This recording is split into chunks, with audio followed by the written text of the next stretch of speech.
O termo que vocês usam sempre aqui, o Alexandre de Moraes dobra a aposta. Eles já sabem que ele dobra a aposta. Eu acho que agora o Trump acertou na pedida. Se ele dobrar a aposta, vindo essa liminar desses pedidos, e ele dobrar a aposta, descumprindo essa ordem, insistindo nos bloqueios, é crime nos Estados Unidos, pode sair mandado de prisão, ele pode ir para Interpol, e ele pode entrar na lista vermelha e nunca mais sair do Brasil. Foi essa sacada do Trump? É essa sacada?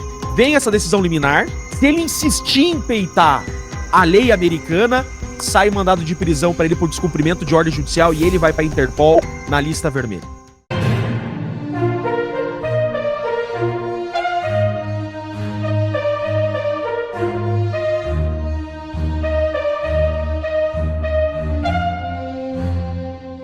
A Trump Media Group e a plataforma Rumble apresentaram uma nova ofensiva contra o ministro Alexandre de Moraes. Em um tribunal dos Estados Unidos, as empresas ligadas ao presidente norte-americano afirmam que o magistrado estaria promovendo censura contra cidadãos e empresas dos Estados Unidos, violando leis federais e tratados internacionais. Segundo o advogado Martin De Luca, representante legal das companhias, a ação protocolada é uma emenda ao processo já iniciado em fevereiro.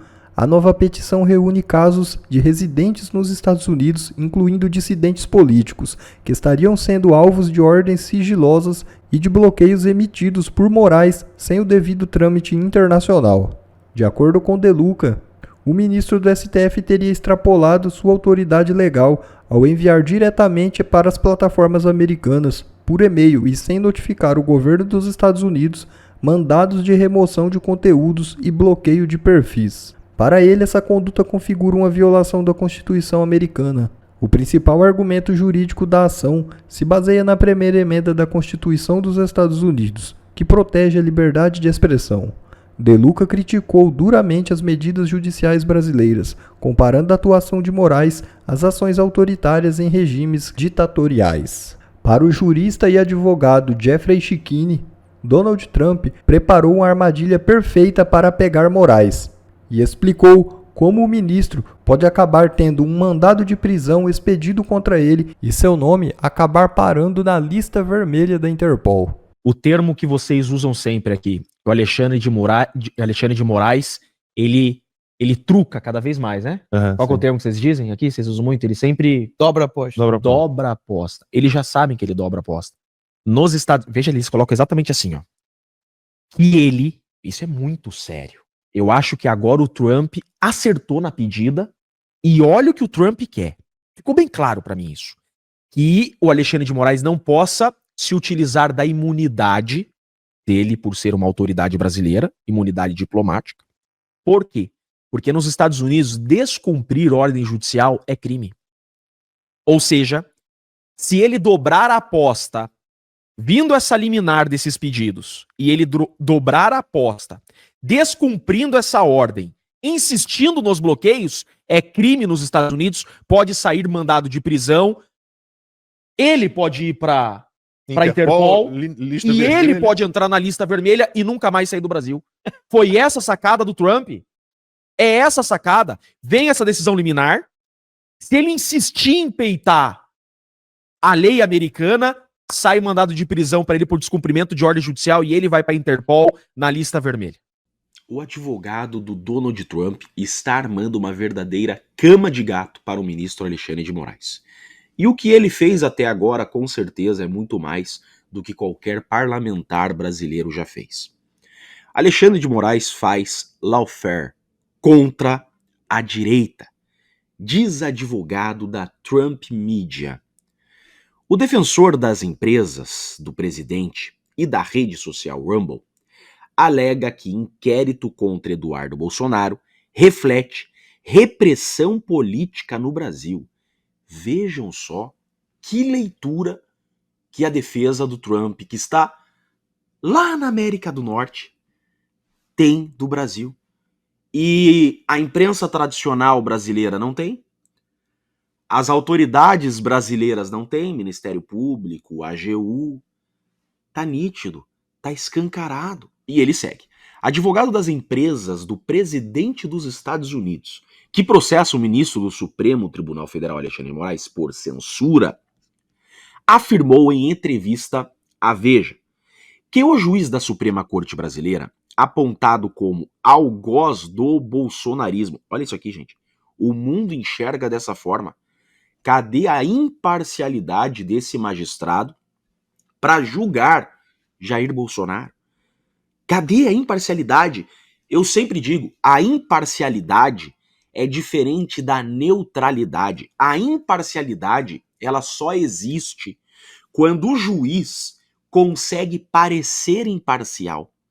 O juiz deve ser alheio às partes. Só é imparcial quando o juiz parece imparcial. Esse juiz não consegue mais parecer imparcial. Veja, neutralidade não existe. Todo mundo tem um time do coração, todo mundo tem uma opção sexual, tem um partido político. Natural. Agora, um corintiano pode julgar um palmeirense? Pode. Pode. Desde que ele pareça imparcial. Ele não trata desse tema, ele não fala que odeia palmeirense nas redes sociais, ele não dá entrevista que todo palmeirense tem que se explodir. Entende? Quando o mundo já sabe que há um lado político da corte, do magistrado, que ele tem um inimigo declarado, o juiz não consegue mais parecer imparcial. Olha, o mundo enxerga isso, mas a imprensa tradicional brasileira não. As autoridades brasileiras não. A corte não. É responsável por relatar processos que podem levar o ex-presidente Jair Bolsonaro a amargar 40 anos de cadeia, usa da prática de lawfare para tolher eleitores brasileiros de direita e seguidores do ex-mandatário. Vamos lá. O que é essa prática aqui? Lawfare. O que é isso daqui? Law, de lei, né? Lawfare. O que é essa prática? Essa prática é se utilizar da lei para perseguir opositores, para perseguir inimigos. Se utilizar de processos para perseguir inimigos. Então eu utilizo do sistema de justiça para punir inimigos, opositores. Por exemplo, isso que o Lindenberg Faria fica fazendo também é lawfare. Ele vai lá e a todo momento fica utilizando a lei. Pede tornozeleira pro Bolsonaro, pede prisão pro Bolsonaro, pede prisão para aquilo, pede prisão para aquilo, processa por aquilo, processa.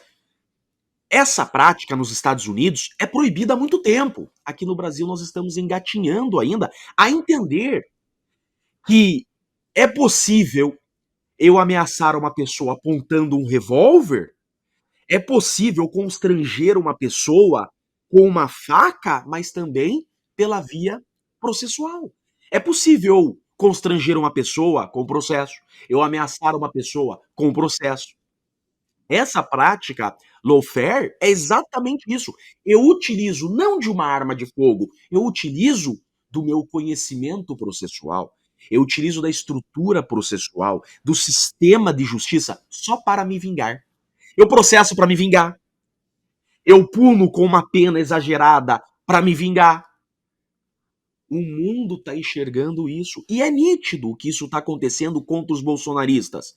Vejam, a pena aplicada a Zambelli, de 10 anos, é uma pena exagerada. A pena acima de 8 anos no Brasil é a pena que leva alguém à prisão.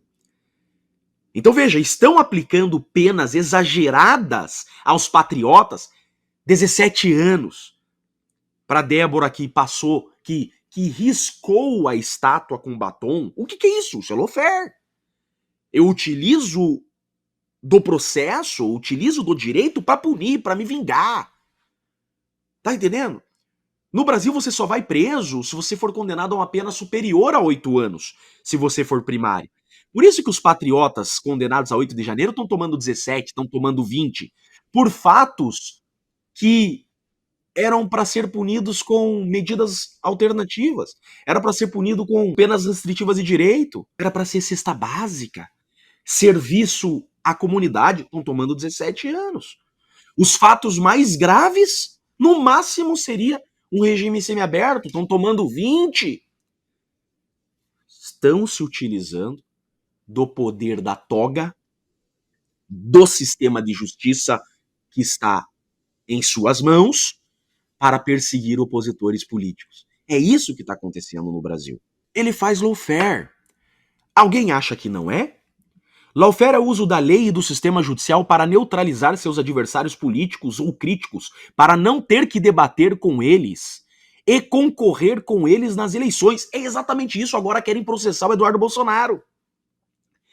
Lawfare é: vamos tornar os nossos inimigos políticos inelegíveis. Vamos tornar todos os candidatos da direita elegíveis inelegíveis. Todos os candidatos da direita e políticos da direita que têm possibilidade de se reeleger em 2026, vamos torná-los inelegíveis. O Eduardo Bolsonaro tem chance de ser presidente da República, vamos torná-lo inelegível. Vamos utilizar da lei. Por que isso? Porque se nós utilizarmos do processo e da lei, nós vamos dar uma aparência de legalidade. Olha a sacada dessa gente. Se a gente aponta um revólver, se a gente mata, se a gente derruba o avião, isso vai ficar escancarado. Agora, se a gente utiliza do sistema de justiça e é a lei punindo, não, isso foi uma punição legítima. Foi o Estado a acusação, o Estado o juiz que puniu. Só que por trás disso, você tem toda uma construção vingativa e você tem toda uma estratégia de vingança. É isso que está acontecendo no Brasil. Eles não estão matando os opositores como em outras ditaduras fazem, mas não deixa o Brasil de ser uma ditadura também. Acontece que a estratégia que eles estão utilizando é a estratégia processual. Por quê? Porque eles têm o sistema de justiça na mão. Como eles têm o sistema de justiça, eles têm a corte, eles têm o MPF, como eles têm toda a estrutura de justiça, o PGR é nosso, os ministros são nossos, a gente não precisa derrubar avião, a gente não precisa usar arma, a gente utiliza o sistema de justiça e damos uma aparência de legitimidade à punição. Punimos há 20 anos, metemos atrás das grades, tornamos inelegíveis, porque a ineligibilidade de uma condenação criminal é muito maior do que a ineligibilidade por improbidade, por exemplo, ou quando o parlamentar ele é cassado. Por quê? Se uma pessoa toma 20 anos de prisão, ela vai ficar inelegível até cumprir toda a pena. Imagina, 40 anos de prisão querem aplicar ao Bolsonaro. 40 anos de prisão. Quanto tempo ele vai ficar inelegível? 8 anos? Não. 40 anos. Até a extinção da pena, até cumprir toda a pena. Entendem a sacada desses caras? É um jogo de xadrez que eles estão jogando, que eles criaram as regras e eles são os donos do tabuleiro. É isso que nós estamos vivendo no Brasil. E o mundo está enxergando. E alegam que, apesar da natureza protegida das atividades de Eduardo, pela lei americana, a autorização do ministro Moraes para que uma investigação criminal sobre essas ações do filho do presidente representa uma tentativa de estender a autoridade judicial brasileira para além de suas fronteiras, a fim de suprimir a dissidência política e a defesa de interesses que ocorrem dentro dos Estados Unidos. Olha só, eles estão acusando o ministro brasileiro de estar invadindo a soberania americana. Esse juiz está querendo se intrometer na legislação americana e no território americano, com as suas leis e a sua autoridade brasileira. O caso de Eduardo ilustra ainda mais um padrão de repressão política que visa pessoas e discursos residentes nos Estados Unidos. Preste atenção nisso. Como parte da campanha contínua de censura e abuso do poder judicial do ministro Moraes. Lawfare, censura. E censura onde? De pessoas residentes nos Estados Unidos. Eles falam em dobrar a aposta, triplicar a aposta, quadriplicar a aposta, o que tende a ser uma jogada pouco efetiva para o resultado desejado, que é evitar sanções, completou.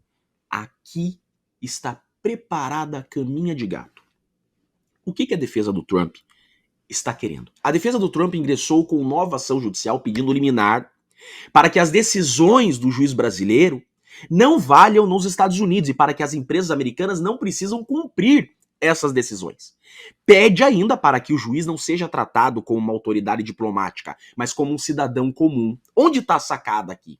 Vindo essa liminar, determinando que essas decisões não sejam mais assim, que essas decisões não valham nos Estados Unidos contra cidadãos americanos, contra residentes nos Estados Unidos, se essa decisão for descumprida pelo cidadão Alexandre de Moraes e ele insistir, ele dobrar a aposta, triplicar a aposta, ele poderá estar infringindo a legislação americana, estará descumprindo decisão judicial americana e isso é crime nos Estados Unidos. A defesa do Trump, então, pode pedir para que a lei americana se aplique ao cidadão Alexandre de Moraes e que ele seja punido por estar descumprindo a legislação americana e, principalmente, decisão judicial americana, e isso é crime nos Estados Unidos, poderá, inclusive, ser responsabilizado criminalmente se dobrar, triplicar a aposta e descumprir essa liminar que está por vir da justiça americana. Agora a defesa do Trump mexeu certinho o tabuleiro e preparou o lençolzinho da caminha de gato. Vamos aguardar. Eu sou Jeffrey Chiquini, eu sou advogado, deixo aqui um grande e forte abraço a todos. Gente, agora as coisas começam a fazer sentido. É bomba em cima de bomba. Perda dos celulares de investigados do 8 do 1. Como que é? Preocupa Gonê, o PGR, o Procurador-Geral da República, por risco de anular provas. Mas é óbvio! Cadê a cadeia de custódia? Agora tá fazendo sentido, porque estamos há 7 meses implorando para ter acesso aos celulares, para ter acesso à extração das provas dos celulares, para ter acesso às mensagens dos celulares apreendidos.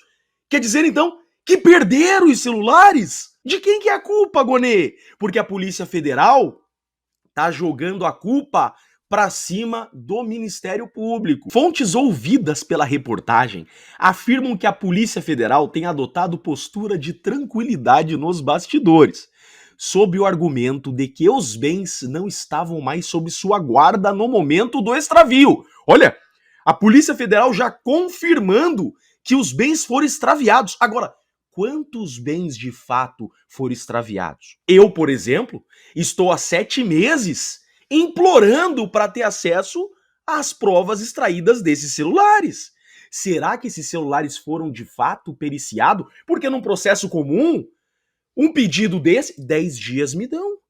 É comum demorar 10 dias para o advogado ter acesso. Eu vou lá no balcão do fórum, levo um HDzinho externo, pronto, consigo tudo. Agora nesse processo, mega processo, com mais de 1.200 aparelhos eletrônicos apreendidos, faz 7 meses que as defesas, não só eu, as defesas estão tentando acesso às provas. Por que será que nós não estamos conseguindo acesso a essas provas? A Polícia Federal disse: a responsabilidade pela guarda final dos equipamentos teria sido transferida para a PGR, após a realização de perícias. Se as perícias tivessem sido realizadas, eu já teria tido acesso a elas. E se foram realizadas, deve ter alguma coisa nessas perícias que as defesas não podem ver, né? Agora, a culpa não é minha. A culpa é da PGR, tá dizendo a Polícia Federal. É rir pra não chorar, gente, um processo dessa magnitude. Um processo acusando pessoas de tentativa de golpe, se não o processo mais grave do Brasil, juridicamente falando, perderam celulares apreendidos. É isso mesmo, Arnaldo. E o que isso significa? Significa que tem que anular essa operação.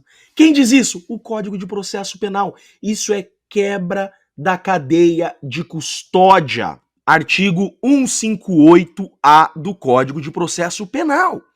Considera-se cadeia de custódia o conjunto de todos os procedimentos utilizados para manter e documentar a história cronológica do vestígio coletado em locais e em vítimas de crime, para rastrear sua posse e manuseio. Rastrear a sua posse e manuseio. Nós temos que saber onde estão os bens apreendidos e quem manuseou, quem perdeu, a partir de seu reconhecimento até o descarte. O descarte já foi feito, né? Perderam. Quebrando essa sequência aqui, anulação. Anulação das provas obtidas, se não anulação até mesmo da busca. Anulação da operação. Isso daqui é muito grave o que estão acusando. Agora eu vou peticionar no processo, vou fazer referência a essa matéria e vou pedir apuração. Eu quero saber, cadê o celular do meu cliente? E cadê todos os 1.200 celulares apreendidos? Quais celulares foram extraviados? Quais foram periciados? Porque faz 7 meses que nós estamos tentando acesso a esses celulares. Me parece que achamos o problema. Me parece que o problema foi até solucionado já. Gente, esse processo é a maior aberração jurídica da história do nosso país. É presepada em cima de presepada. Isso daqui não existe. Não existe em processos nesse país perder provas apreendidas. Isso aqui não existe. Extraviar celular apreendido. Isso não existe. É absurdo isso daqui, ou se não, proposital. Não duvido de mais nada. Eu sou Jeffrey Chiquini, sou advogado, deixo aqui um grande e forte abraço a todos. Bom pessoal, esse foi mais um vídeo, eu espero que vocês tenham gostado. Se vocês gostaram, deixa o like aqui para fortalecer nosso canal. Logo eu volto trazendo mais informações da política para vocês. Um forte abraço, fiquem todos com Deus e até a próxima.